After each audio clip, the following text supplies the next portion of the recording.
ইন্না লিল্লাহি ওয়া ইন্না ইলাইহি রাজিউন।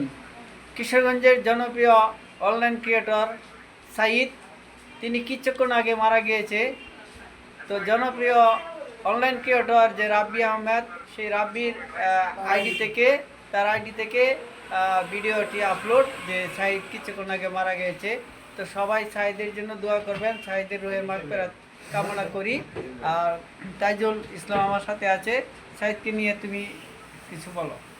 আসলে সাইদ ভাই ক্যান্সার আক্রান্ত অনেক দিন। উনি ইন্ডিয়া গেছে, বাংলাদেশে চিকিৎসা চলছিল। তারপরে উনি আবার ইন্ডিয়া থেকে চলে আসছিল।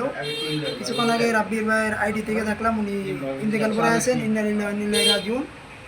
তবে সাইদ ভাই আমাদের কিশোরগঞ্জের মানুষ, তাকে নিয়ে অনেক কিছু ফেসবুকে অনলাইনে অনেক কিছু লেখালেখি হয়েছে। তবে সর্বশেষ হলে উনি আর বেঁচে নেই, সবাই তার জন্য দোয়া করবেন এবং জানাজা পরবর্তীতে জানাজা দেওয়া হবে। রাব্বি ভাই যেহেতু এখন যাচ্ছে, রাব্বি আহমেদ আমাদের কিশোরগঞ্জ জনপ্রিয় কন্টেন্ট ক্রিয়েটর।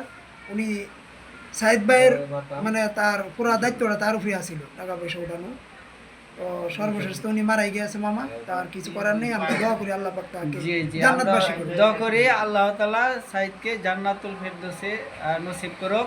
আর সাইদকে নিয়ে যারা ভুল বুঝাবুঝি ভিডিও বানিয়েছেন, তারা সবাই সাইদকে ক্ষমা করে দিবেন। আর সবাই একসাথে চলার আহ্বান রইল। আল্লাহ হাফেজ।